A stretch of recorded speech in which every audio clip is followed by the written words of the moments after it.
Tai noriu prisistatyti, esu Asta Kryžanauskienė ir atstovauju kompaniją Data Cancer Genetics, kuri atlieka iš tiesų šiai dienai turbūt vienus tokių iš unikalesnių ir labai sudėtingų tyrimų, kurie yra skirti onkologijai, kurie yra skirti onkologiniam pacientam. Ir aišku, ne tik onkologiniam pacientams, bet ir sveikiems pacientams. Tai šiandien aptarsiu visus galimus tyrimus ir visas galimybės, kurias siūlo ši kompanija.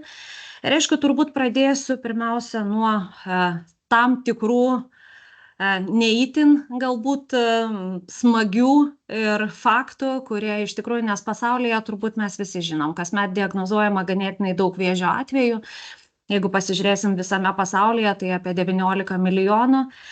Patys dažniausiai diagnozuojami yra krūties, plaučių, kolorektaliniai, prostatos, skrandžio ir kiti vėžio atvejai. Ir vienas iš 6 mirties atvejų pasaulyje yra būtent dėl vėžio diagnozės. Ir aišku, tai yra daugiau negu kai kurios infekcinės ligos kartu sudėję. Turbūt, nežinau, esat girdėję ir apie AIDS, ir turbūt žinot puikiai ir apie tuberkuliozę. Ir, pavyzdžiui, maliarija yra tam tikrų pirmuonių, uodų platinama liga, nuo kurios kasmet miršta apie 2 milijonai žmonių. Tai nuo vėžio miršta tikrai ganėtinai daug žmonių. Tai visas šitas infekcinės ligas kartu sudėjus, tai nuo vėžio mirtingumas yra didesnis, žymiai didesnis. Ir vėžys šiai dienai antra mirties priežastis pasaulyje po širdies ir kraujagyslių ligų. Ir tai yra ganėtinai daug. Ir deja, daugiau nei 9 milijonai žmonių kasmet miršta nuo vėžio pasaulyje ir yra prognozuojama, yra tam tikri galbūt modeliavimo metodai, yra tam tikri mokslininkai, kurie dirba tyriant ir atliekant tam tikrus statistinius tyrimus. Ir prognozuojama, kad iki 30 metų, kurie iš tikrųjų galbūt ne taip ir toli, naujai diagnozuojamų vėžio atvejų padaugės nuo 21 iki 28%. Ir aišku, Lietuva turbūt mes nieko neišsiskiriam, matot, kad pakankamai didelis skaičius yra naujai diagnozuojamų ligų. Ir išgyvenamumas iš tikrųjų irgi nėra toks labai džiuginantis ir mirčių skaičius irgi yra tikrai nemažas. Jeigu pasižiūrėsim Lietuvoje, tai reiškia, kad iš tiesų ne tik turbūt dar ir pavėluotai kai kuriais atvejais diagnozuojama, galbūt ir programos, ne visos prevencijos programos veikia taip, kaip reikėtų. Tai ir aišku, galbūt ir gydymas ne visuomet yra Lietuvoje prieinamas, toks koks prieinamas kitose pasaulio šalyse. Ir aišku, jeigu pasižiūrėsim, tai turbūt kokių vėžių daugiausia, tai aišku, Lietuva irgi nieko neišsiskiria iš kitų pasaulio šalių. Jeigu pasižiūrėsim vyrai, tai matot, prostatos vėžys yra pirmoje vietoje. Jeigu pažiūrėsim į moteris, tai krūties vėžys yra turbūt pirmoje vietoje. Ir jeigu pažiūrėsim tą bendrą iš tikrųjų statistiką, tai matot, prostatos, krūties, kolorektalinis, plaučių vėžys, tai yra tie vėžiai, kurie yra dominuojantis pasaulyje.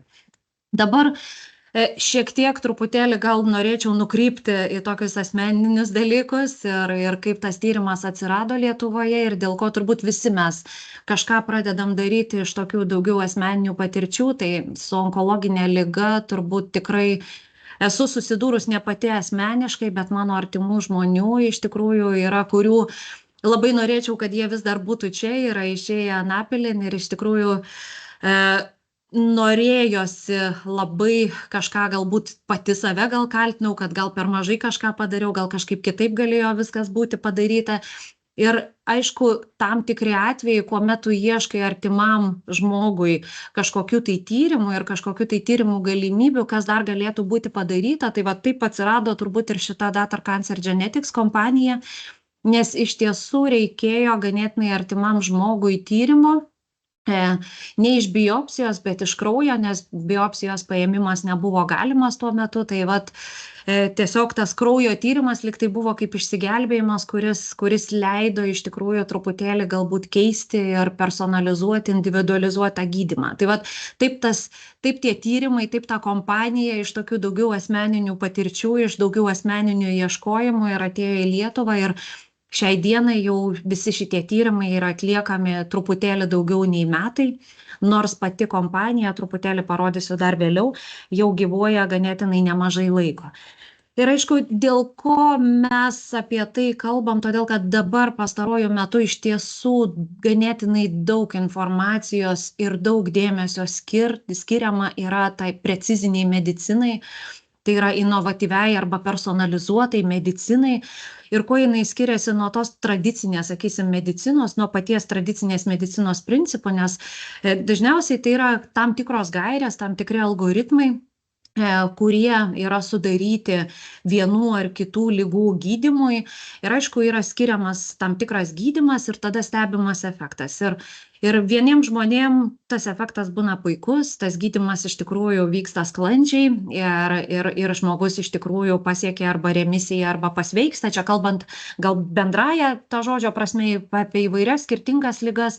Kitiems žmonėms jokio kažkokio tai efekto nematom, o tretiems žmonėms netgi, tarkim, gydymo metu yra ne tik, kad kažkokios tai šalutinės reakcijos, kažkokie tai šalutiniai reiškiniai, bet ir pati liga progresuoja. Ir aišku, tą labai paprastą, turbūt vienas iš pačių paprasčiausių pavyzdžių, kuomet mes kalbam apie infekcinės ligas, pavyzdžiui, tas pats antibiotikų gydymas, mes puikiai žinom, kad kai kurių bakterijų, iš tikrųjų tų bakterijų rezistentiškumas yra labai gerai išsivystęs įvairiems skirtingoms antimikrobiniams preparatams, tai puikiai žinom, jeigu bus netinkamas antibiotikas, tai ne tai, kad nebus efekto, bet iš tikrųjų liga progresuos ir žmogus jausis kuo blogiau ir kai kuriais atvejais net tokios ligos gali baigtis mirtimi. Lygiai ta pati situacija iš tiesų yra ir su onkologiniam ligom. Yra puikiai žinoma, kad standartinis gydymas, standartizuotas gydymas gali vieniem pacientam puikiai veikti, kitiem pacientam kažkokio tai vėlgi ryškaus, aiškaus efekto nebūna, o kitiems, pavyzdžiui, atsiranda metastazės netgi gydymo metu. Dėl to ta inovatyvi arba personalizuota, ta precizinė medicina, jinai kuo yra paremta, kad kiekvienam asmeniui turėtų būti atlikta kuo daugiau tyrimų, išsamių detalių tyrimų, tame tarpe, pavyzdžiui, priklausomai nuo to, apie kokias ligas mes šnekam, tai turėtų būti atlikti galbūt ir genetiniai tyrimai, kai kuriais atvejais turėtų būti atliekami gal bakteriologiniai tyrimai, kitais atvejais gali būti atliekami kažkokie imunohistocheminiai tyrimai ir taip toliau, viskas priklauso, apie kokias ligas mes šnekam, bet kuo daugiau skirtingų tyrimų tam, kad individualizuoti, personalizuoti gydymo protokolą, nes kiekvienu atveju, ypatingai jeigu mes kalbam apie onkologinės ligas, netgi ta pati diagnozė, pavyzdžiui, ten estrogeno teigiamas receptorių, teigiamas krūties vėžys, bet gydymas jo gali būti iš tikrųjų skirtis, nes, pavyzdžiui, vienas pacientas gali galbūt turėti tam tikram kažkokiam onkogenę mutaciją ir vėlgi galbūt ta terapija gali skirtis. Tai reiškia, kad tą gydymą būtų galima individualizuoti, personalizuoti tam, kad kiekvienu atskiru atveju tas gydymo efektas būtų kuo sklandesnis, iš tikrųjų, kad tikrai veiktų diagnozę, kad veiktų ligą, kuri yra diagnozuota pacientui. Ir aišku, kodėl apie tai kalbam, apie tą personalizuotą mediciną, apie tą individualizuotą gydymą, kuomet mes kalbam apie onkologinės ligas, tai aišku, dėl to, kad, kaip aš jau paminėjau, vėžys iš tikrųjų yra kompleksinė liga. Yra daug tam tikrų publikacijų, kurios kalba apie vėžinį susirgymą kaip apie genetinę ligą, nes šiai dienai, pavyzdžiui, čia tiesiog iš vieno straipsnių yra vėlgi pabraukta, kad yra visa eilė šiai dienai žinoma su vėžiu susijusių genų ir tam tikrų onkogenų ir pavyzdžiui, kurie įtakoja vienaip ar kitaip onkologinio proceso vystymasi mūsų organizme. Lygiai taip pat, kaip ir, pavyzdžiui, tos vėžinės ląstelės, tų vėžinių ląstelių irgi gali būti sutrikęs metabolizmas. Aišku, tai gali būti nulemta ir tam tikrų tų genetinių mutacijų, bet kai kuriais atvejais tai gali būti nulemta irgi taip, kaip mes gyvenam, kokia mūsų mityba, kiek streso mes patiriam šitam gyvenime. Iš tikrųjų, tai yra labai tokia kompleksinė, kaip aš jau minėjau, liga, dėl to tos ląstelės, o tai yra mūsų pačių organizmo ląstelės, kurias kai kuriais atvejais mūsų imuninė sistema iš tikrųjų jų neatpažįsta arba jas labai sunkiai atpažįsta, dėl to tos ląstelės nevalingai dauginasi, o iš tikrųjų jų būtent va, tas dauginimasis ir yra sutrikęs, juo labiau, kad lygiai taip pat kiekviena ląstelė mūsų organizme jinai dalinasi, jinai atlieka tam tikras funkcijas, gyvuoja tam tikrą laiką ir po to įsijungia tam tikri mirties mechanizmai ir tos ląstelės žūsta, miršta, savaiminė mirtim numiršta, o vėžinės ląstelės iš tikrųjų jos nevalingai dauginasi, jos formuoja tam tikrus navikus, auglius. Ir aišku, jų tas ir mirties mechanizmas iš tikrųjų būna sutrikęs ir dėl to vat formuojasi, kaip aš jau minėjau, ir pačiam organizmui iš tikrųjų yra ganėtinai sunku ir netgi vaistams, kai kuriems vaistams yra ganėtinai sunku tas ląsteles nužudyti. Ir jeigu vėlgi mes kalbam apie precizinę mediciną ir apie tuos įvairiausius skirtingus detalius tyrimus, kurie turėtų būti atliekami, tai šiai dienai iš tikrųjų tai yra labai svarbu, todėl kad, kaip aš jau minėjau, ten daugiau nei 150 veikliųjų genų yra žinoma.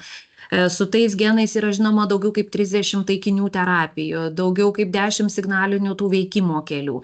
Ir, pavyzdžiui, šiai dienai vėlgi dabar vyksta daugiau kaip 600 paskutinės fazės klinikinių studijų, kurie susijęs su taikinių terapijos gydymu. Tai, pavyzdžiui, ką tai reiškia? Tai reiškia, kad per artimiausius, sakysim, 5 ar 10 metų turbūt ne visi 600 tų preparatų atsiras rinkoje ir atsiras naujos gydymo galimybės, bet tam tikra dalis jų iš tikrųjų bus patvirtinti ir jie atsiras, kaip aš jau minėjau, gydymo įstaigose ir atsiras iš tikrųjų naujos galimybės taikyti vienokią ar kitokią terapiją onkologiniams pacientams.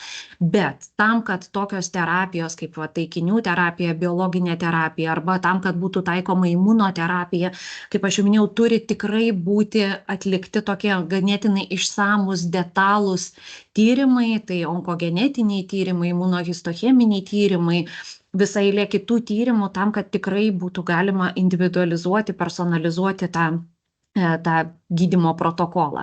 Ir kalbant apie Datar Cancer Genetics kompaniją, tai kaip aš jau minėjau, iš tokių daugiau asmeninių patirčių turbūt atsirado Lietuvoje, nes kaip aš jau minėjau, kai tenka iš tikrųjų ieškoti tam tikrų sprendimų. Ir aišku, pati kompanija gyvuoja, matot, nuo 2013 metų. Ir vienas turbūt iš pačių svarbiausių ir man padariusių didžiausią įspūdį, tai kad laboratorija, kurioje atliekami šitie tyrimai, yra tokia viena iš tituluočiausių, jeigu galima tai pasakyti, iš tikrųjų tai yra akredituota tam tikrų institucijų, tokių kaip Amerikos patologų kolegijos ir kitų institucijų turi ISO standartus, tai reiškia, kad šitoj laboratorijai yra turbūt viena iš pačių geriausių įrangų ir dirba pačios aukščiausios kvalifikacijos specialistai tam, kad būtų atliekami tikrai patys sudėtingiausi šiai dienai tyrimai ir būtų pateikiami gydytojams patys aiškiausi turbūt rezultatai susiję su pacientais. Tai dėl to, matot, ir pagrindinės veiklos rytis, tai yra ne tik tai tų tyrimų atlikimas, bet lygiai taip pat yra ir, aišku, moksliniai tyrimai įvairiausi, kuriuos šita kompanija atlieka pastoviai ir dėka tų mokslinių tyrimų turbūt ir atsirado tie sprendimai, laboratoriniai sprendimai, kurie galimi šiai dienai. Taigi vienas iš tų sprendimų ir viena iš tų inovacijų, tai buvo cirkuliuojančių naviko ląstelių ištyrimas. Didžioji dalis tyrimų, kurie yra atliekami Datar Cancer Genetics laboratorijoje, tai jie būtent ir paremti cirkuliuojančių navikinių ląstelių tyrimu. Tai pirmiausia, kad noriu pasakyti, kad jeigu matot paveikslėliuose, tai kiekvienas navikas, kiekvienas piktybinis auglys, iš tikrųjų jis yra apsuptas tokio kraujagyslių kapiliarų tinklu, nes jam reikia gauti tam tikrų medžiagų, jam reikia maitintis, tom ląstelėm reikia daugintis ir augti. Ir aišku, tas kiekvienas židinys, kiekvienas navikas, kiekvienas aktyvus židinys į kraujotaką, į periferinę kraujotaką išskiria tam tikras tas vėžio ląsteles, vėžines ląsteles. Išskiria ne tik tai tas vėžines ląsteles, bet dar gali būti išskiriama ir taip vadinama naviko laisvai cirkuliuojanti DNR. Tai yra tam tikra genetinė medžiaga, kuri ne ląstelėje, tiesiog jinai laisvai cirkuliuoja kraujotakoj.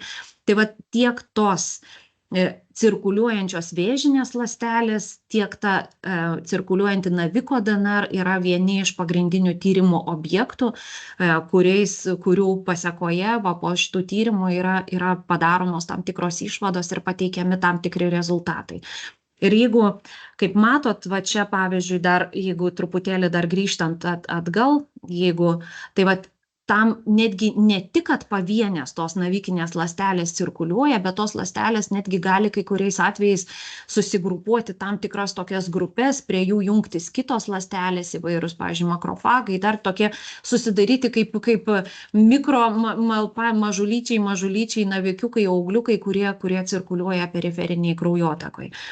Ir dėl to buvo, kada jau tos ląstelės, jau tai, kad cirkuliuoja navikinės ląstelės mūsų organizme, asmenų organizme, kurie serga onkologinėmis ligomis, tai yra žinoma ganėtinai seniai, bet aišku, jų išskyrimo metodai, kaip jas išskirti iš to kraujo, tai buvo įvairūs ir buvo visokių, ir buvo nesėkmingų, dėl to pasitikėjimas tuo tyrimu nebuvo visiškai geras, bet Data Cancer Genetics kompanija, matot, užpatentavo visiškai naują unikalų metodą ir JAV technologijų patentų biuras užpatentavęs yra šį metodą, kad yra naudojama tam tikra terpė, taip vadinama citotoksinė terpė, pasižyminti paradoksiniu citotoksiškumu.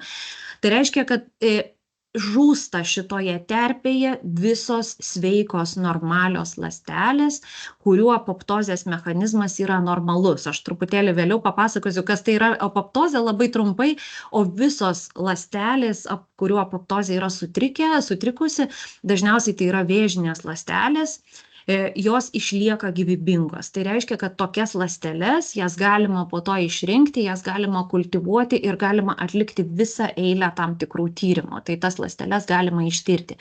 Ir aišku, ne tik tai tos ląsteles, kai jas išskiria, dar yra visa eilė tam tikrų žymenų, taip vadinamų, yra dar tam tikrų tyrimų, kurie patvirtina, kad tai tikrai yra vėžinė ląstelė, kurie pasako, kokio tipo tai yra ląstelė. Pavyzdžiui, jeigu tai yra epitelinė ląstelė, tai mes žinom, kad tai yra karcinoma, gali būti kito tipo ląstelė, pavyzdžiui, ten gliomų atveju, smegenų, gali būti sarkomos, gali būti, tai vat vėlgi. Ir aišku, kai kuriais atvejais netgi gali pasakyti tam tikri vėlgi specifiniai žymenys, kurie leidžia pasakyti, iš kokio organo ta ląstelė, pavyzdžiui, cirkuliuojanti ląstelė, kuriame organe. Tai vat galima netgi daryti tam tikras prielaidas ir, pavyzdžiui, atlikti tam tikrus tyrimus ir ieškoti, pavyzdžiui, to vėžinio darinio tam tikrame organe. O kai aš pasakiau apie tą apoptozę, kad visos ląstelės normalios, kurių apoptozės mechanizmas yra normalus, jos visos žūsta, o ląstelės, kurių apoptozės mechanizmas sutrikęs yra, jos visos išlieka. Tai matot, apoptozė tai yra programuotos ląstelių, viena iš programuotos ląstelių mirties rūšių. Kaip aš jau užsiminiau, kad tos vėžinės ląstelės, jos iš tikrųjų dalinasi, dauginasi, auga ir jos nemiršta. Tai vat, jeigu pasižiūrėsim, tai matot, yra keletas tų, kad pati ląstelė, tai inicijuojamas pačios ląstelės tas mirties mechanizmas arba iš išorės inicijuojamas mechanizmas. Tai šiuo atveju toj terpėje yra vėlgi tam tikros medžiagos, tam tikri mechanizmai, kurie inicijuoja sveikų ląstelių mirtį, bet kaip aš jau minėjau, ir matot, tiesiog ta ląstelė pakinta, jos membrana pradeda ten raukšlėtis ir po to matot, jinai tokius suskyla į nedidelius gabalėlius ir tiesiog mūsų organizmas jas tas ląsteles, tos ląstelės likučius sunaikina. Visiškai kitaip yra, kuomet mes turim vėžinės ląsteles, kaip aš jau minėjau, tas mechanizmas neįsijungia, jisai neveikia, dėl to tos ląstelės toje specifinėje terpėje išlieka ir jos, kaip aš jau minėjau, gali būti tai tokiu būdu išskiriamos, išrenkamos ir atliekami tyrimai. Taigi, vėlgi, ta terpė, matot, jinai praturtinta būna to nekrozės faktorium, kaip aš jau minėjau, ir kitais receptoriais. Ir tokiais atvejais, vat, ląstelės, tos, kurios išgyvena, yra visiškai atsparios apoptozijai. Ir tai yra navikinės ląstelės arba su naviku susiję ląstelės. Tai pavyzdžiui, tam tikri, vat matot vėlgi, kaip aš jau minėjau, makrofagai arba fibroblastai, tai yra tam tikros ląstelės. Ir aišku, kaip žinot, ar tikrai iš toj terpėje išsiskyrė tik tai navikinės ląstelės. Tai vat matot, dažniausiai yra atliekami dar visa eilė tam tikrų tyrimų. Tie tyrimai yra lyginami su paties naviko, su auglio, pavyzdžiui, ląstelėm, su histologinė medžiaga, su iš auglio paimtų mėginukų.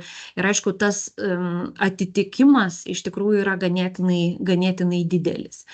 Ir atliekant šituos tyrimus su tom navikiniam ląstelėm buvo pastebėta, kad iš tikrųjų tas navikinės ląsteles galima aptikti labai ankstyvame, netgi kai žmogus dar nejaučia jokių simptomų. Tai reiškia, kad jos jau kažkur formuojasi tam tikras piktybinis židinukas, solidinis navikas piktybinis ir žmogus dar nejaučia jokių simptomų, bet tos ląstelės išsiskiria ir aišku, buvo pradėta galvoti, kad va, tos ląstelės gali būti naudojamos kaip tam tikras vėlgi skrininginis tyrimas, tų ląstelių ištyrimas, tam, kad diagnozuoti ligas kuo anksčiau. Ir ypatingai, kuomet buvo vėlgi ne tik tos cirkuliuojančios, kaip aš minėjau, ląstelės, bet, pavyzdžiui, tų ląstelių tokios grupės, kuomet tos ląstelės iš tikrųjų sukimba į tam tikras grupės, į tokius klasterius, angliškai ATAC, tai Circulating Assemblies of Tumor Associated Cells. Ir aišku, buvo padaryta nemažai tyrimų, kad jau aptikus cirkuliuojančių kraujyje su naviku susijusių ląstelių tas grupės, iš tikrųjų tikimybė, kad asmuo serga vėžiu, iš tikrųjų yra labai didelė. Dėl to vat ir buvo ta kompanija, pradėjo tam tikrus tyrimus, pradėjo tam tikras studijas ir pasiūlė tą nustatymą kaip specifinį vėžio požymį net ne pacientams, o tiesiog asmenims, kurie niekada nėra sirgę onkologinė liga ir tiems asmenims, kuriems dar, sakykime, nejaučia kažkokių tam tikrų specifinių simptomų, nejaučia jokių simptomų, tiesiog nori pasitikrinti, ar jie neserga onkologinė liga. Ir aišku, matot, tos ląstelės gali būti nustatomos daugiau kaip 90% vėžio atveju.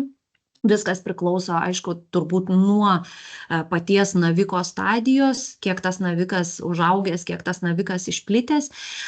Aišku, atliekant validacinės studijas, atliekant klinikinės studijas, buvo tokių atvejų, jų buvo labai nedaug, tų atvejų, kuomet nustatomos cirkuliuojančios navikinės ląstelės, bet radiologiniai metodai, pavyzdžiui, tokie kaip kompiuterinė tomografija arba magnetinio rezonanso tyrimas, jokio kažkokio pokyčio organizme lyg ir nerodo, kad kontrastas niekur nesikaupia, lyg tai jokių navikų, jokių auglių nėra.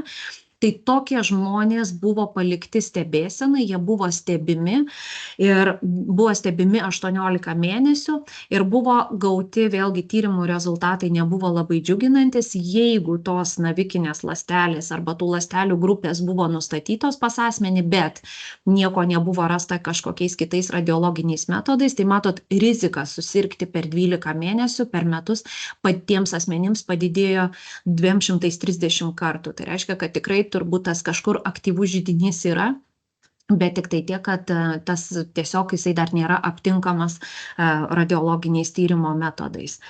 Ir kaip aš jau minėjau, tie validaciniai tyrimai, jie turbūt visuomet turi, klinikiniai tyrimai turi būti atliekami, kuomet yra testuojamas bet koks, nežinau, medicininis preparatas arba kažkoks naujas tyrimas įdiegiamas, visuomet turi būti atliekami tam tikri klinikiniai tyrimai, kad įsitikinti, koks yra to tyrimo tikslumas, koks yra specifiškumas, koks yra jautrumas.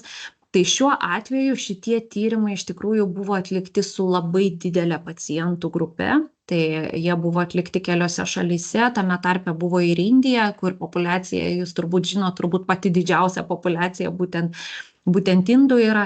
Ir aišku, ten ir sergamumas onkologinėmis ligomis yra ganėtinai didelis. Tai matot, buvo atlikta daugiau kaip su 57 000 asmenų. Ir kaip matot, jeigu mes kalbam apie tuos, kur aš minėjau, ten tie besimptomiai, tai vat buvo apie 600, daugiau kaip beveik 700 besimptomių asmenų buvo sekami ir, kaip aš jau minėjau, tiems, kuriems buvo nustatytos tos ląstelės ir vat, stebint, kas vyksta per tų vienų metų laikotarpį. Ir dėl to, vat, remiantis tai, kad tie metodai iš tikrųjų buvo ištobulinti, tie metodai buvo validuoti, su tais metodais, tuos metodus pasitelkiant buvo atlikta visa eilė klinikinių studijų, buvo parašyta nemažai mokslinių straipsnių. Šiai dienai Data Cancer Genetics kompanija siūlo tam tikrus sprendimus, tai pirmiausia, tai yra sprendimai tiems asmenims, kuriems onkologinė liga jau yra diagnozuota. Tai yra platus tyrimas, aš apie juos šiek tiek pašnekėsiu egzaktą, kur galima padaryti visą eilę iš tikrųjų ganėtinai sudėtingų tyrimų vieno tyrimo metu. Ir tai yra tyrimas, kuris yra tiesiogiai susijęs su gydymo parinkimu, specifinio tam tikro gydymo parinkimu pacientams.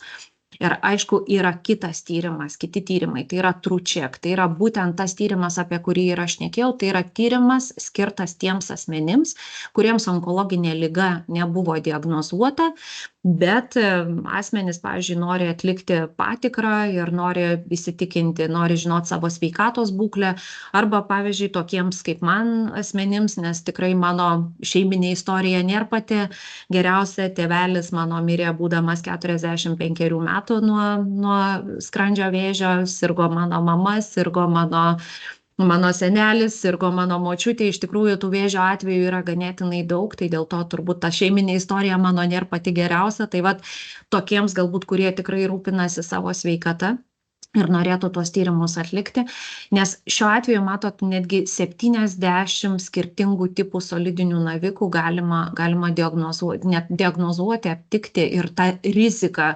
nustatyti, kad asmuo serga vėžiu, atlikus tą TrueCheck tyrimą. Dar vienas tyrimas, apie kurį šiandien pakalbėsiu, tai yra Cancer Track tyrimas. Šitas tyrimas yra skirtas tiek gydymo monitoravimui, tai reiškia, kad po gydymo praėjus tam tikram laikui gali būti atliekamas Cancer Track tyrimas tam, kad įsitikinti gydymo sėkmingumu. Tai yra vėlgi nustatomos tiek tos cirkuliuojančios navikinės ląstelės, tiek cirkuliuojančios DNR, laisvai cirkuliuojančios DNR. Ir tai vat matot, atliekama visa eilė ten irgi tų tyrimų, tiek asmenys, kurie yra remisijoje, kurie vėlgi nori pasitikrinti, nori pasižiūrėti, ar tikrai su jais viskas gerai, ar tikrai nėra jokio atkryčio, tai ankstyvai atkryčio diagnostikai. Ir aišku, dar kai kuriais atvejais, tarkim, jeigu mes kalbam apie ankstyvas stadijas, kuomet diagnozuotos ankstyvos stadijos, jeigu, pavyzdžiui, diagnozuota ankstyva stadija krūties vėžio, atlikta, pavyzdžiui, operacija ir po operacijos vyksta diskusijos, ar skirti gydymą ar ne, tai vėlgi Cancer Track tyrimas gali būti atliekamas tam, kad iš tikrųjų priimti sprendimą, ar skirti tolimesnį gydymą, ar neskirti pacientui. Tai turbūt pirmiausia pradėsiu nuo TrueCheck tyrimo, kuris yra skirtas, tai yra ankstyva vėžio patikra. Jis yra skirtas sveikiems asmenims. Ir matot, tai yra minimaliai invazinis tyrimas, naudojantis cirkuliuojančių navikinių ląstelių ir jų klasterių identifikavimas, skystos biopsijos, arba taip, čia toks įdomus pavadinimas, ta skysta biopsija, tai yra tiesiog veninio kraujo mėginys. Tai yra CE-IVD sertifikuotas tyrimas, aišku, keletą kartų jau buvau gavus klausimus, kaip apie FDA, ten Jungtinių Amerikos valstijų maisto ir vaistų administracijos tyrimų, ar tai yra sertifikuotas. Iš tikrųjų, dabar kaip tik yra laukiama to FDA sertifikavimo, nes artimiausių metų turbūt turėtų, todėl kad atliktos visos klinikinės studijos, yra publikacijos ta tema ir Amerikos vaistų ir maisto administracija yra pateikti visi dokumentai, duomenys ir yra laukiama tos jau atitikties ir yra laukiama patvirtinimo. Bet visi tyrimai ar reagentai, ar medicinos priemonės, kurios yra naudojamos pacientų, pavyzdžiui, tam tikrų ligų diagnostikai ar gydymui, visi turi būti, kaip aš jau minėjau, CE-IVD sertifikuoti, tai yra europiniai sertifikatai, in vitro diagnostinis sertifikatas, tai reiškia, kad tyrimas iš tiesų ne mokslinis tyrimas, o tai yra tyrimas atitinkantis aukščiausius tam tikrus ISO standartus ir gali būti naudojamas arba patikroje, arba gali būti naudojamas tam tikriem tyrimams, ligoms diagnozuoti ir taip toliau, arba gydymo parinkčiai, arba vienokiams ar kitokiams dar kitiems sprendimams priimti. Ir matot, TrueCheck, čia labai aiškiai jau parašyta, identifikuoja, nustato lokalizaciją daugiau kaip 70 skirtingų solidinių piktybinių navikų. Ką tai reiškia solidiniai navikai? Čia mes kalbam apie tuos vėžius, kurie formuoja auglius. Čia iš tikrųjų šitas tyrimas netinka kraujo vėžio atveju. Tai jeigu mes kalbam, tai va čia tik tai išskirtinai apie tuos, bet tie navikai turbūt sudaro didžiąją dalį šitos lygos, kaip aš jau minėjau, sudaro didžiąją dalį vėžio atveju visame pasaulyje. Ir paremtas, aišku, cirkuliuojančių navikinių ląstelių ištyrimų ir atliekamas, kaip aš jau minėjau, besimptomiams veikiems asmenims.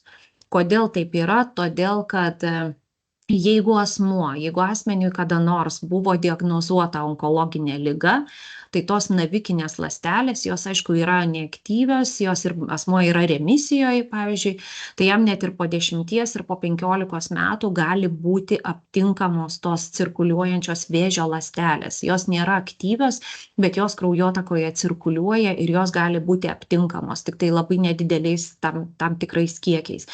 Taigi, tai dėl to, jeigu jau buvo kažkada prieš daug metų diagnozuota ta onkologinė liga, tai TrueCheck tyrimas iš tikrųjų, kad ir kiek metų praėjo, jisai netinka. Jisai tinka tik tai tiems, kuriems onkologinė liga nebuvo diagnozuota. Ir kaip jau minėjau, aišku, tie validaciniai arba klinikiniai tyrimai yra atlikti daugiau kaip su 57 000 asmenų pacientų, nes kuo didesnė yra grupė, kuo didesnė imtis, kurie dalyvauja tame tyrime, tuo detalesnės, tuo aiškesnės išvadas galima pateikti atlikus tą tyrimą, pritaikius tam tikras statistinės analizės. Ir aišku, čia truputėlį vėlgi, kalbant apie tą FDA patvirtinimą, tai čia iš tų tam tikrų dokumentų, tai matot, jeigu lyginti su kitais, su standartiniais, pavyzdžiui, šiuo atveju mes turim prostatos vėžio patikros programai ir atliekamas yra prostatos specifinio antigeno tyrimas. Tai matot, jeigu pasižiūrėsim jautrumas, bet kai kuriais atvejais specifiškumas, pavyzdžiui, prostatos specifinis antigenas, jisai gali būti aptinkamas padidėjęs netgi tais atvejais, kuomet yra prostatos hiperplazija arba kažkokie tai uždegiminiai procesai, prostatos uždegiminiai procesai. Tai šiuo atveju TrueCheck specifiškumas yra ganėtinai didesnis, jis siekia net 90%. Lygiai taip pat, kaip jeigu mes lyginsim netgi su pačia geriausia mamografija šiai dienai, tai vėlgi jautrumas ir specifiškumas, netgi esant ankstyvos stadijos krūties vėžiui, jis yra ganėtinai didelis. Matot, siekia daugiau kaip 90%. Ir aišku, kitas dalykas, kuris dar vėlgi labai svarbus, yra tam tikros, vėlgi, jeigu pasižiūrėsim, tam tikros yra kai kuriais atvejais, aišku, yra ir navikų, kurie nėra piktybiniai. Tai vėlgi atlikus tam tikras vėlgi studijas, niekuomet tos vėžinės cirkuliuojančios ląstelės nėra aptinkamos pas tas, pavyzdžiui, šiuo atveju mes kalbam apie krūties, apie krūtų ligas, tai pavyzdžiui, kitos tam tikros, pavyzdžiui, fibroadenomos, arba adenomos, arba papilomos, pavyzdžiui, tam tikros kiti kažkokie tai navikai, kurie nėra piktybiniai, tai jų atveju nėra, tų cirkuliuojančių ląstelių nėra aptinkama. Ir aišku, vėlgi čia vėl su prostatos vėlgi vėžio, vėlgi skriningas, tas specifiškumas, jautrumas, matot, jeigu yra išplitęs, jeigu yra lokalus, koks yra specifiškumas ir jautrumas, tai reiškia, kad aišku, kuo labiau išplitęs vėžys, tai taip tas nustatymas tada tikrai jisai gali būti, jisai siekia 100% ir nustatoma kuo daugiau. Ir aišku, kai kuriais atvejais vėlgi, netgi kalbant apie kitas lokalizacijas vėžio, tai matot, kai kuriais atvejais tai irgi tas jautrumas tyrimo yra ganėtinai aukštas. Tai reiškia, kad kai kurie vėžiai tikrai aptinkami ganėtinai tiksliai atlikus tą TrueCheck tyrimą.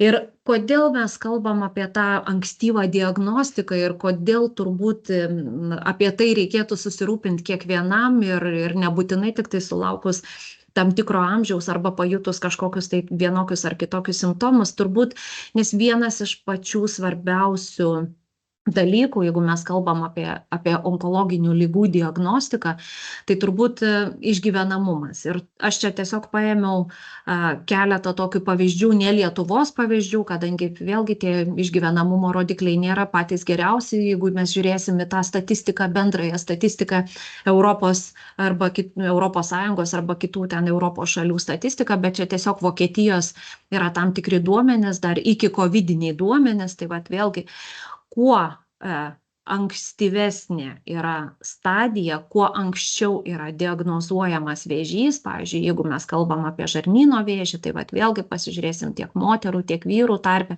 Jūs matot, tas raudonas stulpelis vėlgi šalia stadijos, jisai raudonas ir mėlynas, raudonas moteris, mėlynas vyrai.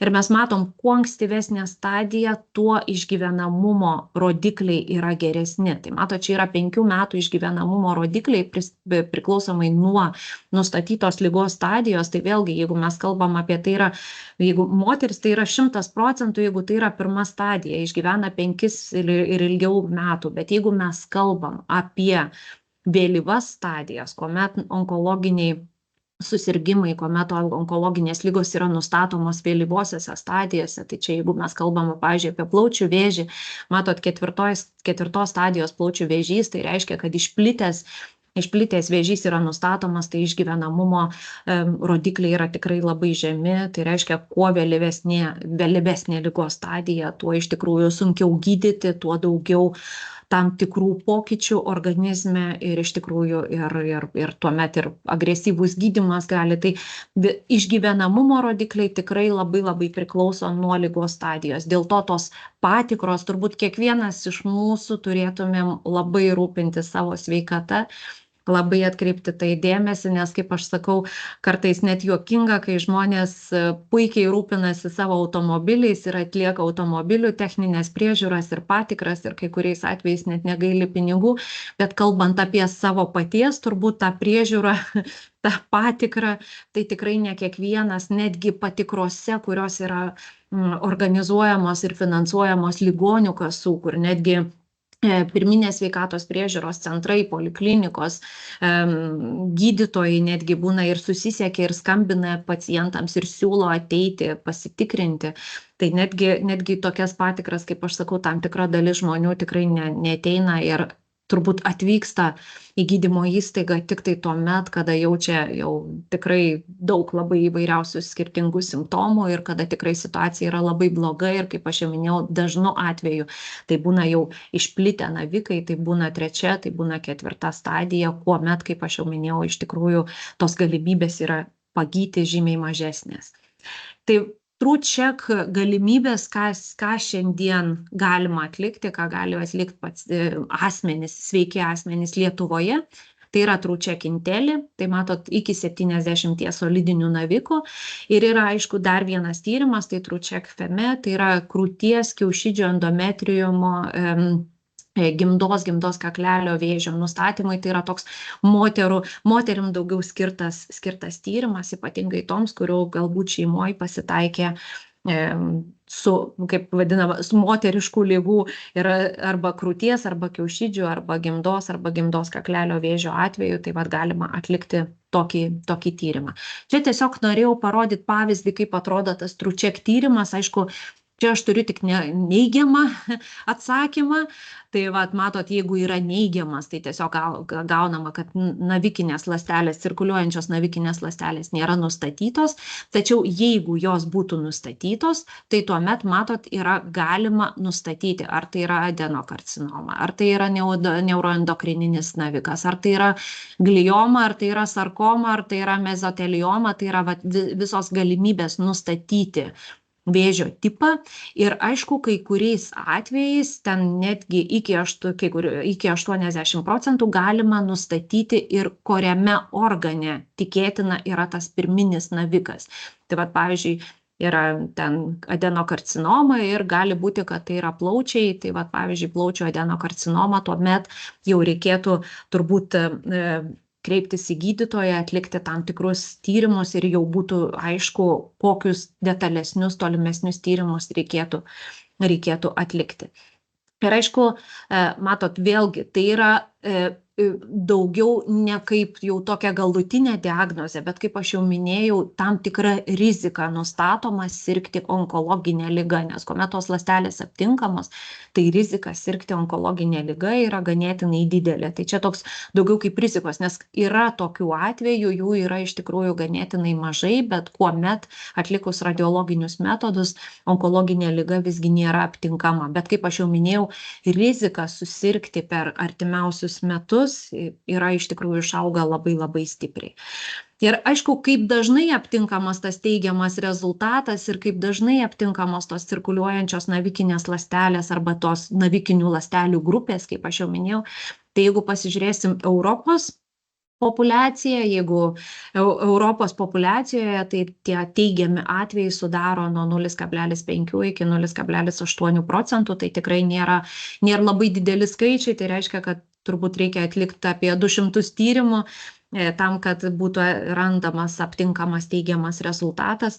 Tai va, bet kaip aš jau minėjau, tai turbūt yra vienas iš tų tyrimų, kuris galėtų tikrai būti atliekamas visiems asmenims, kurie nori žinoti savo sveikatos statusą, arba tiems asmenims, tokiems kaip aš, kur keli vėžio atvejai šeimoje, arba tiems asmenims, kuriems yra padidėjusi rizika sirgti vėžiu. Pavyzdžiui, tai gali būti tiek pavojingos darbo sąlygos, tas pats darbas su, nežinau, nors dabar turbūt ir visos apsaugos ir visa kita, bet pavyzdžiui, tas pats asbestas ar kažkas tai kito, arba apšvita kažkokia tam tikra radiacinė ir visa kita. Tai vat yra visais atvejais gali būti atliekamas tiesiog kiekvienam žmogui, kuris rūpinasi savo sveikata, gali būti atliekamas TrueCheck tyrimas tam, kad įvertinti savo sveikatą ir tikimybę sirgti onkologinę ligą. Sekantis tyrimas, tai EXACTA tyrimas, kuris yra atliekamas onkologiniams pacientams, sergantiems pacientams. Ir kaip taisyklė dažniausiai yra atliekamas tiems pacientams, kuriems pirmos arba antros eilės gydymas yra neveiksmingas. Todėl, kad dažniausiai, aišku, yra atliekami detalų, ganėtinai ten nemažai tyrimų, imunohistocheminiai tyrimai, visą eilę imunohistocheminių, kai kuriais atvejais yra atliekama galbūt ir genetiniai tyrimai vienokioms ar kitokioms mutacijoms nustatyti. Aišku, labai džiugi žinia, iš tikrųjų tuo labai džiaugiuosi, todėl kad nuo kitų metų, man atrodo, vasario mėnesio ligonių kasos pradės kompensuoti platesnę onkogenetinę paletę. Man atrodo, apie 22 genai bus tyriami ir bus toks tyrimas apmokamas onkologiniams pacientams. Tai reiškia, kad vėlgi tos individualizuoto gydymo galimybės prasiplės. Iš tikrųjų, bet jeigu kalbam apie EXACTA, tai jis nėra vien tik onkogenetinis tyrimas. Šiuo atveju mes kalbam apie plačią ganėtinai paletę. Tai va, jeigu pasižiūrėsim, šiuo atveju yra daugiau kaip 500, tai yra 511 onkogenų ir visos esančios tam tikros pažaidos arba mutacijos tuose onkogenuose.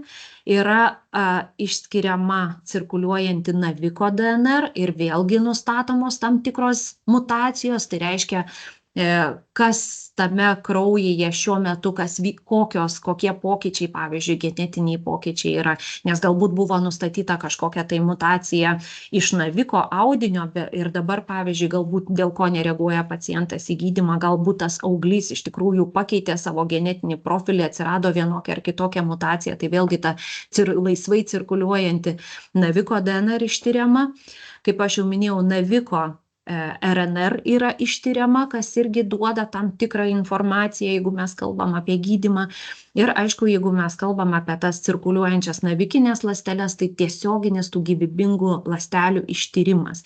Yra atliekamas tam tikras taip vadinamas chemojautrumo tyrimas, tai reiškia, kad tos ląstelės išskiriamos, jos paveikiamos cheminiais preparatais, ten daugiau kaip 50 chemopreparatų, kurie šiai dienai naudojami onkologinių ligų gydymą ir stebima tiesioginis poveikis šitoms ląstelėms. Kadangi cheminių preparatų skirimas yra ganėtinai aiškus, yra tam tikros dozės, kurios yra skiriamos vienam kilogramų paciento svoriui, tai šiuo atveju vėlgi yra tam tikros adaptuotos standartinės dozės, kurios yra atliekamos laboratorinėmis sąlygomis, paveikiamos tos ląstelės tam tikromis adaptuotomis dozėmis ir žiūrima, kiek ląstelių, navikinių ląstelių žūsta ir gydytojui po to pateikiama tokia tam tikra diagrama, kur aiškiai yra parodoma, koks procentas ląstelių paveikus šitą cheminę medžiagą, šitą citotoksinę medžiagą, koks procentas ląstelių žūsta.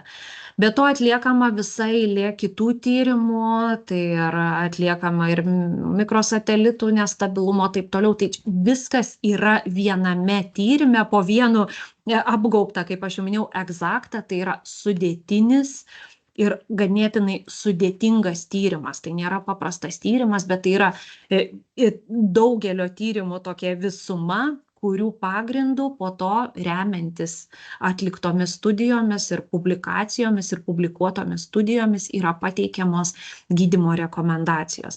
Ir aišku, prie to dar turbūt norėčiau pažymėti, kad yra irgi vėlgi atliekamas ir vaistų saugumo, taip vadinamas farmakogenetinis tyrimas, kuris leidžia pasakyti, ar bus, pavyzdžiui, jeigu tas vaistas bus taikomas, kokie bus šalutiniai reiškiniai, galbūt tas pacientas vėlgi yra tam tikri požymiai, kad šitam pacientui bus labai stiprų šalutiniai reiškiniai ir iš tikrųjų tas gydymas negalės būti tęsiamas. Tai vėlgi, kaip aš minėjau, visa eilė, matot, labai daug sudėtingų tyrimų viename, po vienu skėčiu, po egzakto skėčiu.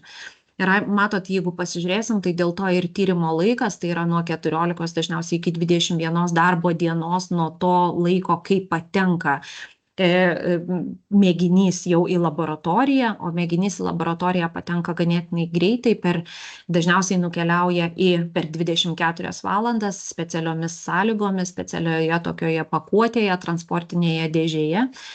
Ir aišku, vėlgi čia truputėlį galbūt daugiau dar tos informacijos, matot, pateikiami tikėtinai veiksmingų preparatų su indikacijomis sąrašai, tuomet neveiksmingų preparatų, chemojautrumo tyrimas, kaip aš jau minėjau, kuomet tos gyvybingos ląstelės paveikiamos cheminėmis medžiagomis ir čia, pavyzdžiui, matoma, kad miršta 71% ląstelių, o kitas, pavyzdžiui, koks nors jau paklitakselis, galbūt tik tai 43% ląstelių miršta. Tai yra pateikiama ir, kaip aš jau minėjau, farmakogenetinis toksiškumo gidas, imunoterapijos tinkamumo tam tikri žymenys yra pateikiami. Tai yra ganėtinai platus ir, aišku, skirtas galbūt ne pacientui. Tai toks tyrimo rezultatas yra skirtas būtent gydančiam gydytojui. Dėl to aš visuomet noriu pažymėti, kad gydantis gydytojas turbūt yra vienas iš pačių svarbiausių žmonių visame tame tarp laboratorijos paciento, tai vadinės gydytojas dažniausiai priima sprendimus, kokį gydymą skirti, kaip tą gydymą modifikuoti, kaip jį keisti, galbūt kaip jį adaptuoti. Ir aišku, dar vienas tyrimas, kuris gali būti atliekamas ir dažniausiai yra atliekamas egzaktą tyrimo metu, to plataus ištyrimo metu, tai yra alternatyvių medicininių preparatų ištyrimas. Tos ląstelės taip pat yra paveikiamos.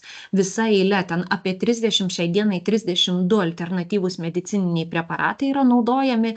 Tie preparatai yra užsakomi iš sertifikuotos, akredituotos vaistinės Berlyne, tai yra iš vokiečių vaistinės tam tikros. Ir šitais preparatais irgi yra paveikiamos vėžinės ląstelės ir vėlgi stebimas poveikis šitoms ląstelėms. Tai reiškia, kad ne šiaip, kad onkologinėmis ligomis sergantis asmenys kartais vartoja iš tikrųjų labai daug įvairiausių skirtingų papildų ir tikrai tie papildai gali kai kuriais atvejais netgi pridaryti daugiau žalos negu kad naudos. Tai šiuo atveju yra ištiriamas veiksmingumas tų preparatų. Pavyzdžiui, kaip šiuo atveju, kad vitaminas C, tai matot, chemojautrumo testas parodė, kad apie 55% ląstelių yra paveikiamos, jos žūsta, tai reiškia, kad tam tikros, bet čia mes kalbam ne tai, kad tai dažniausiai, jeigu mes kalbam apie alternatyvius medicininius preparatus, tai reiškia, kad tai yra dažniausiai intraveniniai preparatai, tai yra tam tikros jau visiškai kitokios dozės, negu kad standartinės dozės, kurios yra naudojamos kasdien, pavyzdžiui, ten vitamino dozė, dienos vitamino C dozė, tai čia yra jau visiškai kitokios dozės. Bet tai yra tam tikri ir alternatyvūs preparatai, kurie gali būti naudojami, kurie gali būti taikomi greta standartinio medikamentinio gydymo. Ir matot, jeigu pasižiūrėsim, tai tas vėlgi individualizuoto gydymo parinkimas yra lyginamas, vėlgi, jeigu mes lyginsim, nes Exacta tyrimas gali būti atliekamas tik iš kraujo, tai yra iš skystos biopsijos, tyriant cirkuliuojančias navikinės ląsteles ir atliekant visą eilę ir laisvai cirkuliuojančią DNR. Tiek gali būti atliekamas kartu, jeigu nusiunčiamas yra naviko audinio mėginys. Tai vėlgi buvo lyginta su naviko audiniu, tai matot, sutapimas iš tikrųjų yra ganėtinai didelis, nes atliekami, jeigu yra audinys, tai yra atliekami, pavyzdžiui, imunohistocheminiai tyrimai, jeigu yra tik tai kraujo mėginys, tai yra atliekami ir tyriamos tik ląstelės, atliekami imunocitocheminiai tyrimai. Tai iš tikrųjų rezultatų sutapimas yra tikrai labai aukštas, tai reiškia, kad tyrimas tiek atliekant vien tik tai kraują tyriant, tiek tyriant kraują ir biopsijos, pavyzdžiui, arba pooperacinės medžiagos mėginį yra ganėtinai aukštas. Bet visuomet tiesiog vėlgi irgi noriu akcentuoti, kad turbūt pats tiksliausias tyrimas yra tuomet, kada yra galimybė išsiųsti tiek kraujo mėginį, tiek naviko histologinį mėginį, tai reiškia arba biopsijos, arba pooperacinės medžiagos mėginį, nes tuomet informacija yra sugretinama, sudedama į vieną vietą ir padaromos iš tikrųjų bendros išvados. O čia tiesiog keletą galbūt atvejo analizių, kad irgi atliekant, kad kartais, matot, ir pirmos, ir antros eilės gydymai sunkiai veikia ir atliekami kontroliniai tyrimai ir asmuo progresavo, čia išplitusi seilių liaukų karcinoma ir, pavyzdžiui, atlikus tyrimą ir atradus tam tikrą mutaciją, šiuo atveju PIK3CA mutaciją ir pritaikius taikinių terapijos gydymą šitam pacientui ir gretinant dar su kitu gydymu, tai iš tikrųjų rezultatai pasiekti ganėtinai aiškus, ganėtinai akivaizdus ir tikrai liga suvaldyta ir ligos progresas suvaldytas ir pasiekta dalinė remisija. Kitas, pavyzdžiui, lygiai taip pat irgi vėl atvejo analizė, kuomet krūties vėžys, estrogenų teigiamas, taip vadinamas hormoninis krūties vėžys, kuomet skirtingi gydymai taikyti, tiek vienas, tiek kitas, tiek matot, visa eilė ir iš tikrųjų progresavimas ir vėlgi kepenų metastazės padidėja. Vėlgi atlikus Exacta tyrimą yra aptiktos vėlgi tam tikri žymenys, tai yra PIK3CA vėl mutacija aptikta ir skirtas gydymas remiantis šito tyrimo rezultatais. Ir aišku, jeigu pasižiūrėsit po 2 gydymo ciklų, ten kai kurie iš tikrųjų, kad ir radiologiniai tyrimo metodai, kuomet rodo, tai tikrai tas metastazių kiekis ženkliai sumažėjęs, tai reiškia, kad gydymas tikrai šitai pacientai tiko. Ir vienas turbūt iš pačių svarbiausių dalykų tai yra ne tik, kad ar ta liga yra pagydoma, suvaldoma, bet kai kuriais atvejais ta liga, aišku, jeigu mes kalbam apie vėlyvas vėžio stadijas, tai kaip aš jau minėjau, tikrai išgyvenamumo rodikliai yra tikrai žymiai mažesni, bet kai kuriais atvejais pasiekti vėl, kaip aš jau minėjau, tą tokį stabilę ligos eigą yra ganėtinai svarbu ir monitoruoti tą ligą yra ganėtinai susitvarkyti su tam tikrais vėlgi šalutiniais reiškiniais. Tai čia šiuo atveju buvo atlikta vėlgi ta studija, kurioje dalyvavo pacientai sergantis jau pažengusių vėžių. Ir šiuo atveju, jeigu pasižiūrėsim, aišku, visiems buvo atliktas Exacta tyrimas ir geriausi rezultatai buvo tuomet, kuomet buvo taikyta terapija, atsižvelgiant žinoma į rezultatus, kada buvo tam tikri vėlgi žymenys, rodantis, kad tokia terapija gali būti taikoma, tai citotoksinė arba chemoterapija, gretinant su taikinių terapija. Tai matot, net 82% asmenų buvo gautas atsakas, teigiamas atsakas, geras atsakas. Aišku, jeigu taikoma tik tai chemoterapija, tai matot, tik tai 36% asmenų, tai 36% asmenų buvo gautas teigiamas atsakas. Ir aišku, dar vienas turbūt iš svarbių tų studijos rezultatų, kad gyvenimo kokybė tuomet, kada tiek metastazių kontrolė, tiek gyvenimo kokybė, kuomet parenkamas tas individualizuotas gydymas iš tikrųjų keičiasi ir matot, studijos, pavyzdžiui, šiuo atveju iš 112 pacientų, kurie tikrai ten progresavęs 4 stadijos vėžys, tos progresuojančios ligos stadijos pritaikius individualizuotą gydymą buvo likęs tik tai 12 iš 112 pacientų. Ir aišku, pati gyvenimo kokybė, jeigu pasižiūrėsim, tiek simptomų valdymas, tiek visi funkciniai dalykai, iš tikrųjų labai pagerėjo, todėl žmonės, nes turbūt visi puikiai žinome, kad gydymas tikrai nėra lengvas, kad jį ištverti yra ganėtinai sunku, kad jis turi daug šalutinių reiškinių. Tai reiškia, kad jeigu pasiekiama ta tokia stabili gyvenimo kokybė ir žmonės gali grįžti į savo darbus, į savo mėgiamas veiklas, tai turbūt irgi yra vienas iš pačių svarbiausių dalykų. Ir čia vėlgi, kad su gydymu susijęs toksiškumas ir nepageidaujami reiškiniai, vėlgi, kadangi atliekama ta farmakogenetinė irgi analizė, jeigu ją yra atsižvelgama ir parenkamas tam tikras gydymas, kuris turi mažiausią pavyzdžiui, toksinį poveikį.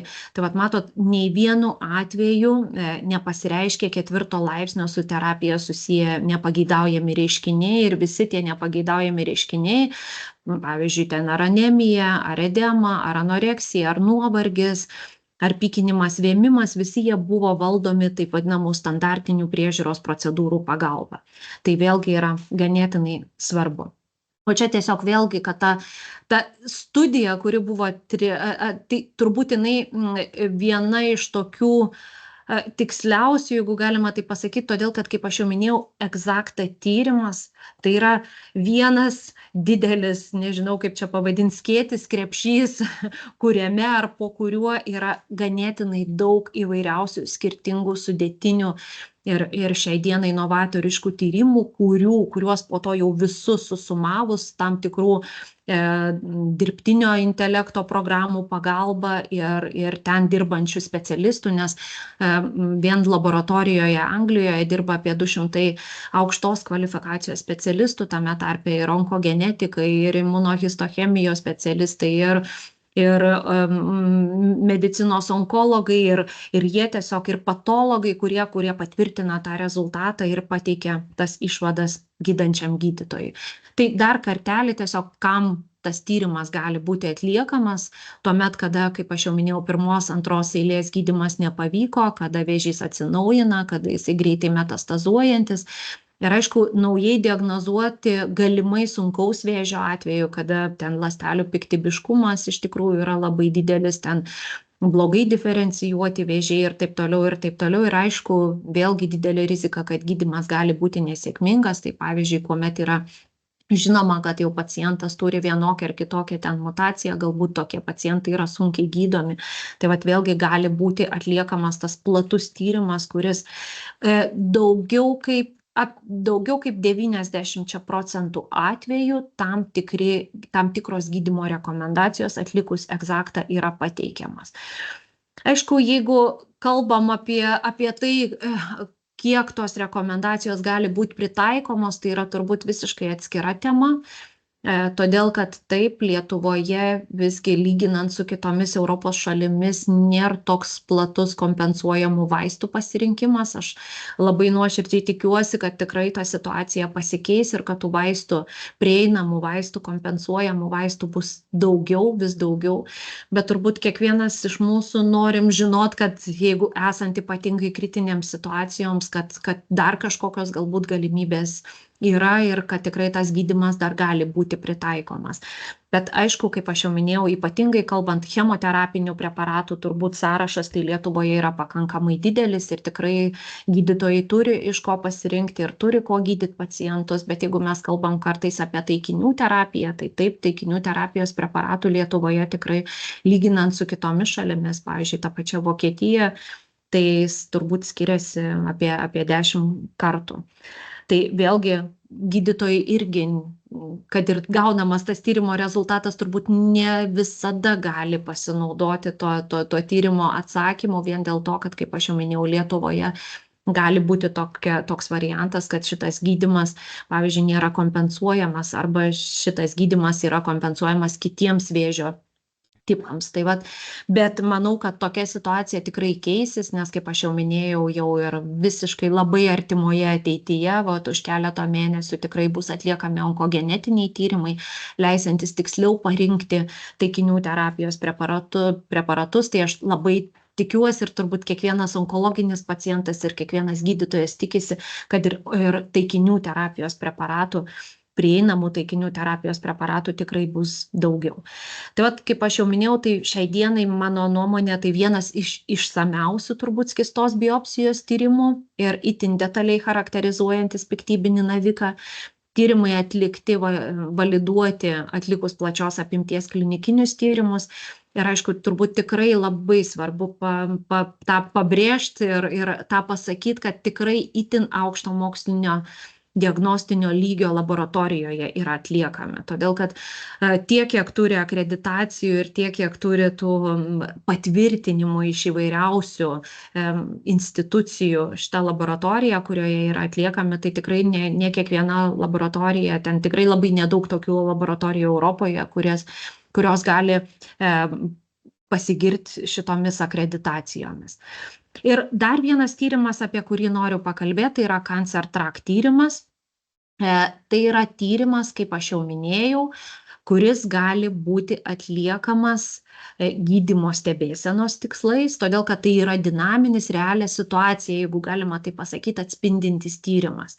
Ir kai aš jau minėjau, kad kuomet baigiamas gydymas, pabaigiam gydymą ir atliekam kažkokius tai tam tikrus patikros tyrimus, galbūt atliekama kompiuterinė tomografija, magnetinio rezonanso tyrimas, galbūt atliekami kažkokie tai kraujo, tai va šitas tyrimas lygiai taip pat gali būti atliekamas gydymo stebėsenos tikslais.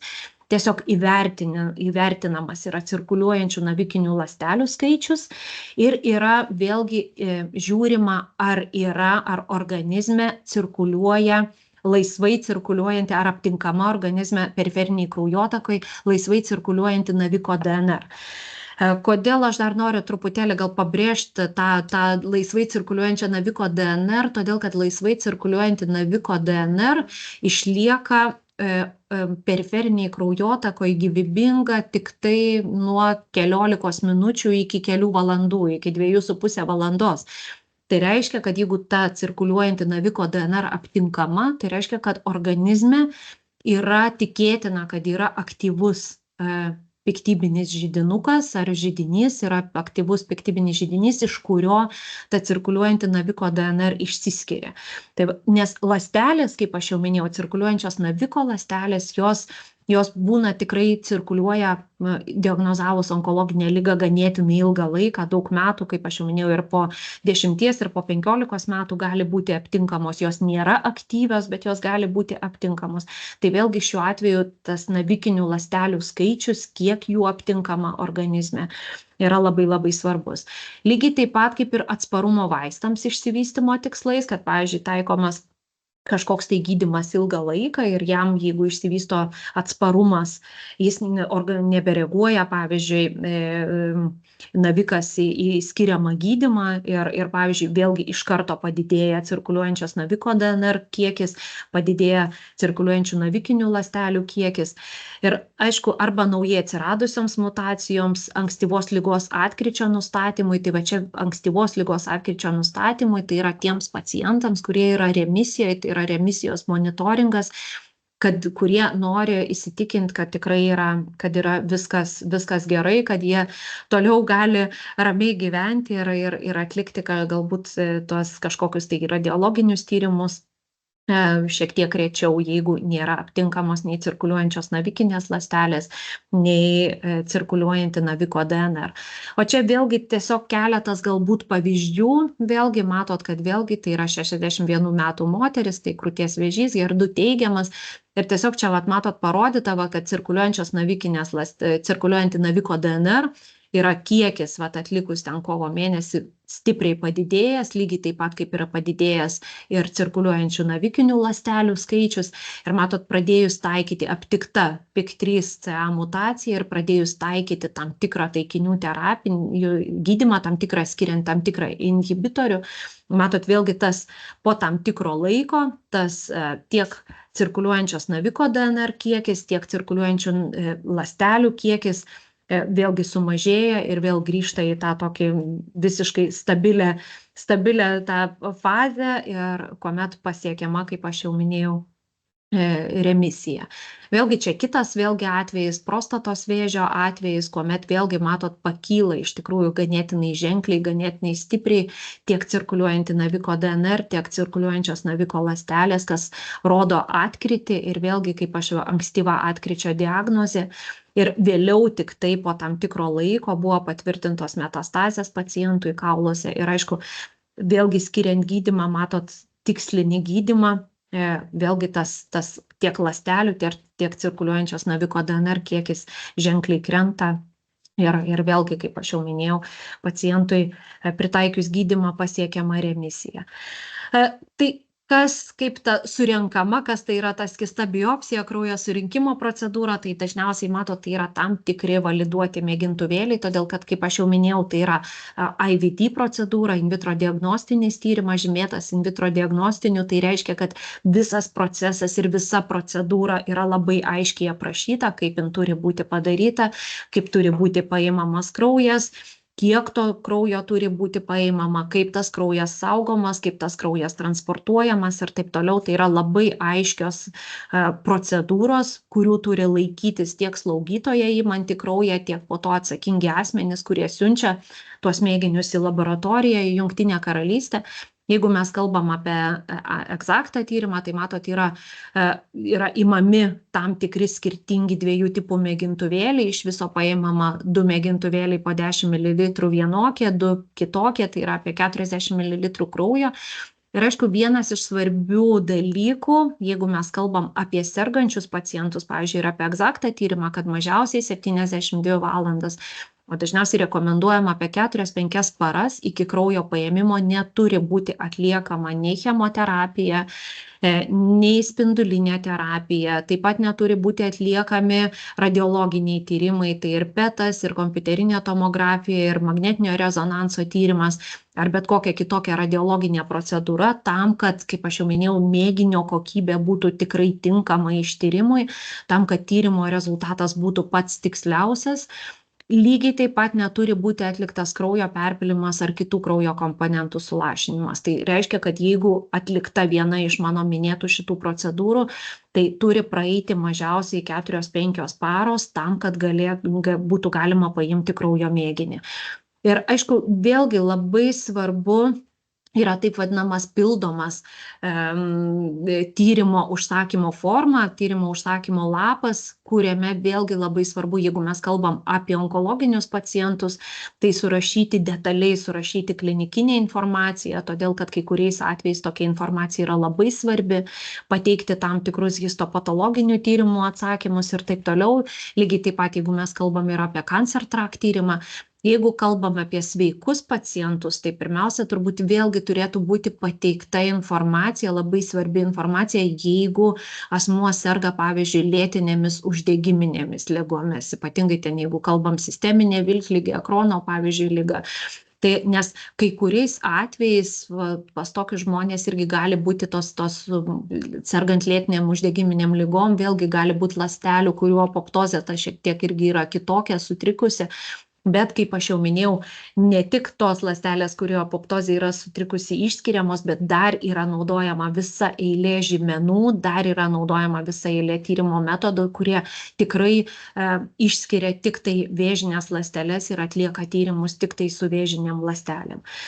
Tai vat, kaip aš jau minėjau, tikrai visas procesas yra labai aiškiai aprašytas, visi, kurie dirba tiek nuo slaugytojų iki kito atsakingo personalo ir tie patys gydytojai pildantis tas formas iš tikrųjų puikiai žino, kokią informaciją reikia pateikti tam, kad, kaip aš jau minėjau, visi rezultatai, analizuojant ypatingai rezultatus, atlikus tuos visus kompleksinius tyrimus, būtų galima kuo aiškiau išanalizuoti rezultatus ir pateikti kuo detalesnę informaciją, kuo aiškesnę informaciją gydančiam gydytojui.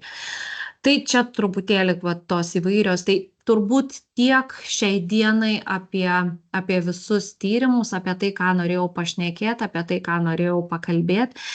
Detalesnę, platesnę informaciją jūs galite rasti svetainėje www.trucheck.lt. Ten yra pagrindinė turbūt ir informacija apie tuos tyrimus, apie kuriuos aš šiandien kalbėjau. Jeigu turit klausimų, jeigu turit kažkokių galbūt ir pastabų ar kažkokių pasvarstymų, arba jūs kažkas neramina, ar norėtumėt pasikalbėti, pasikonsultuoti, visuomet galit kreiptis į mane. Arba galit rašyti laiškus. Aišku, kartais galiu būti ir nepasiekiama telefonu, nes darbai veja darbus ir būna taip, kad net, kaip aš sakau, kvėpuot pamiršti per darbus, bet visuomet stengiuosi atsakyti į laiškus, tai visuomet galite rašyti info@trucheck.lt ir tikrai visuomet pasistengsiu atsakyti kiekvieno iš jūsų laišką. Ir aišku, visa informacija, kur atlikti tyrimus, nes šiai dienai yra Trucheck kabinetas Vilniuje, Rezus LT klinikoje Švitrigailos gatvėje. Lygiai taip pat mes turim tikrai labai gerus partnerius Lietuvoje, tai ir Kaune, ir Vilniuje, ir Klaipėdoje. Vilniuje tai yra Inovita klinika, Kaune Šiuolaikinės onkologijos klinika ir Klaipėdoje tai yra MDK klinika. Šitose klinikose taip pat galite atlikti visus šitos tyrimus. Tai kartais, jeigu esat iš kitų Lietuvos vietų, ne tik iš Vilniaus, tai irgi turit galimybę nuvykti ten, kur arčiau, tam, kad galėtumėt atlikti mano minėtą vienokį ar kitokį tyrimą. Tai labai dėkoju už dėmesį ir turbūt dabar baigsiu dalintis savo informaciją. Nežinau, ar... Atsiprašau, čia yra klausimų, galbūt. Taip. Kas yra čate. Taip. Dabar matau, kad klausimų yra ir tiesiog kada po onkologinio gydymo, švitinimo ir chemijos. Tai nežinau, turbūt gal tas klausimas buvo šiek tiek anksčiau užduotas, tai aš nežinau, manau, kad aš į jį jau atsakiau. Tai taip, po švitinimo ir po chemoterapijos, taip pat radioterapijos arba chemoterapijos, tai kraujas gali būti paimtas tyrimui, gali būti paimtas ne anksčiau, kaip aš jau minėjau, praėjus ne mažiau kaip 4-5 paroms. Ar galima atlikti tyrimą taikiant biologinę terapiją?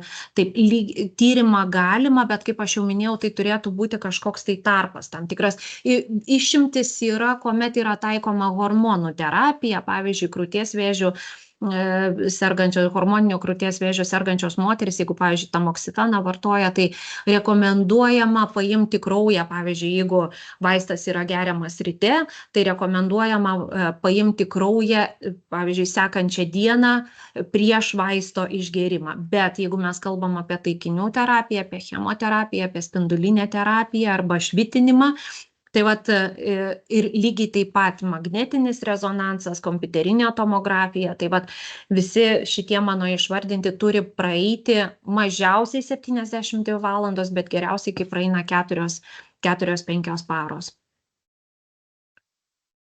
Taikymo fotodinaminės planuojamo spindulinio tyrimo.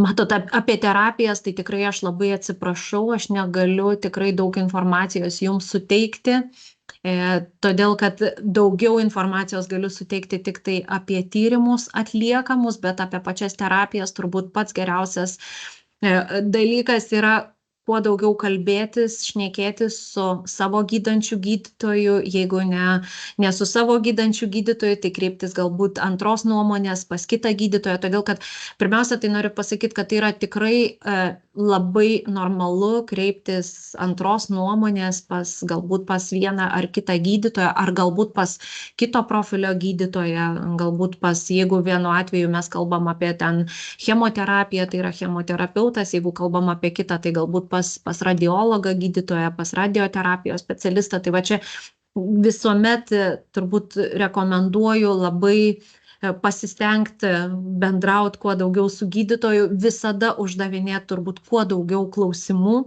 nes šiuo atveju, jeigu mes kalbam apie onkologinės ligas, nėra nei vieno kvailo klausimo, nėra nei vieno netinkamo arba negero arba nederamo klausimo. Iš tikrųjų, visuomet reikia kuo daugiau klausti ir kuo daugiau žinoti apie savo ligą, apie savo būklę.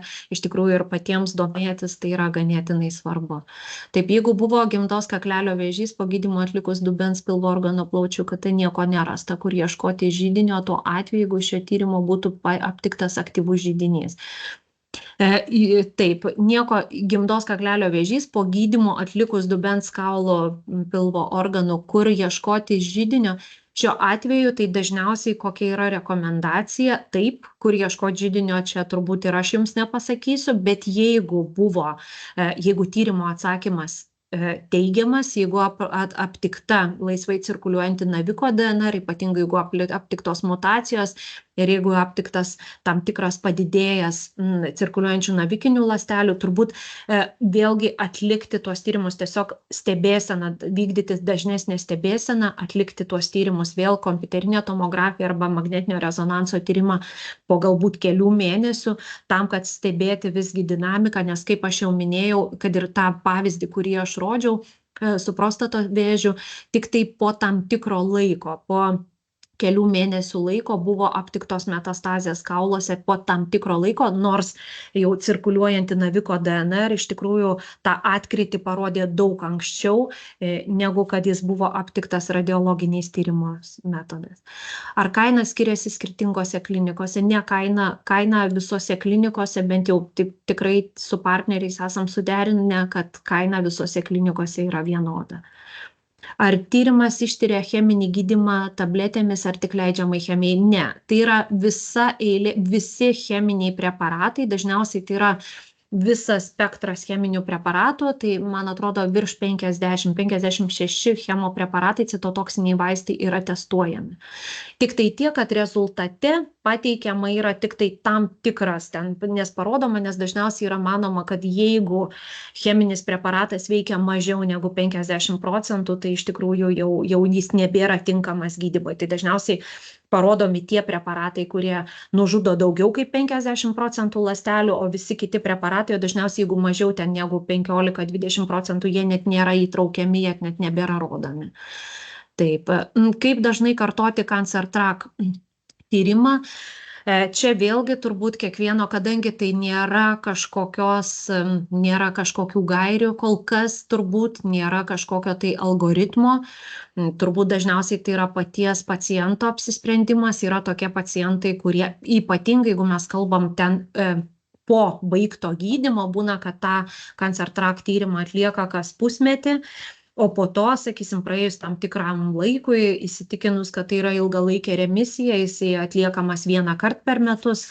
Tai čia labai priklauso nuo situacijos ir aišku, kaip aš sakau, visuomet turbūt žmonės praėję tą kelią labai stebi save, lygiai taip pat kaip ir artimieji, stebi savo artimuosius sergančius. Aš labai gerai atsimenu mano asmeninės situacijas, kaip aš jau minėjau, ir tėvelį, tai čia aš tikrai dar buvau labai jauna, bet labai gerai atsimenu jo atkryčius ir labai gerai atsimenu, kaip jis jausdavosi ir mes tikrai pirmos su mama matydavom ir sakydavom, kad jau jam kažkas ne taip ir tu važiuok būtinai tikrintis, bet lygiai taip pat esu Anapilin išlydėjusi savo labai gerą draugę, kuri iš tikrųjų per 10-metį kovojo su skirtingomis vėžio diagnozėmis ir ten tikrai mes atlikom ir labai daug tyrimų ir iš tikrųjų daug pastangų buvo dėta. Tai vat šitą tyrimą tai tikrai tam tikrais atvejais, pavyzdžiui, kaip mano draugės atvejais, aš tikrai jai būčiau rekomendavus atlikti bent jau tam tikrą laiką,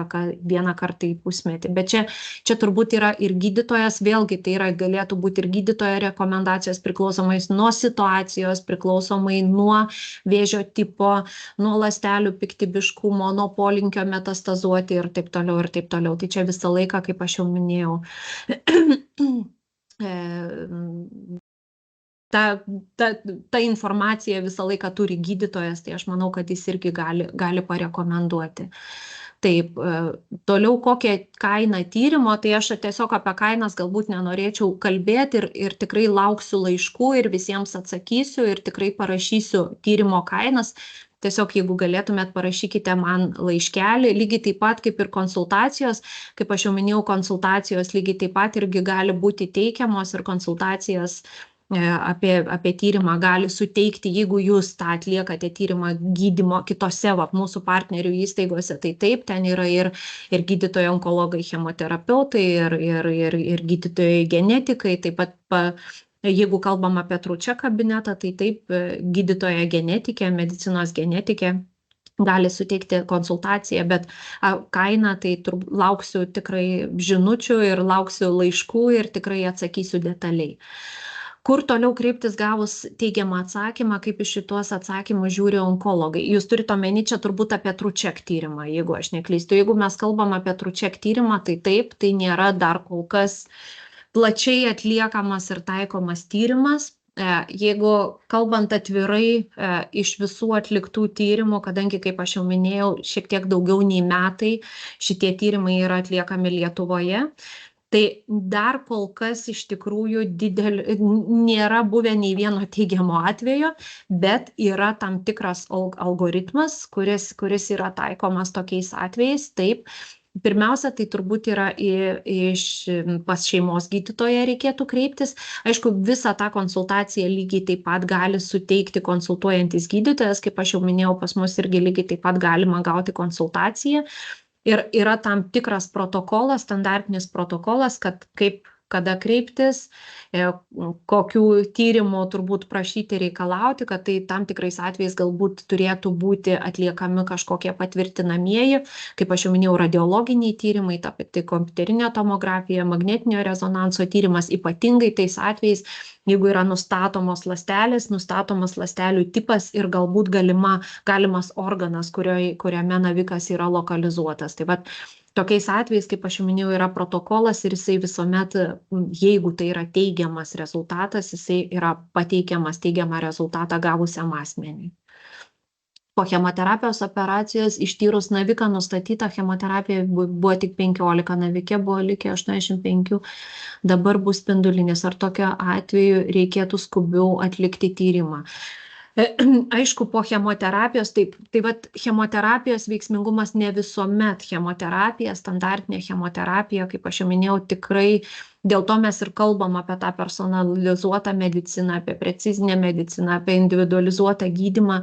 Tai aišku, tokiais atvejais, jeigu standartinis gydymo protokolas neveikia ir ypatingai jeigu pacientas progresuoja gydymo eigoje, gydant atsiranda naujos metastazės, tai taip tikrai toks tyrimas turbūt būtų tikslinga atlikti tokį tyrimą, kad žinoti bent jau kur pakreipti ir kaip pakreipti, kaip galėtų būti, kokia gydymo taktika gali būti taikoma.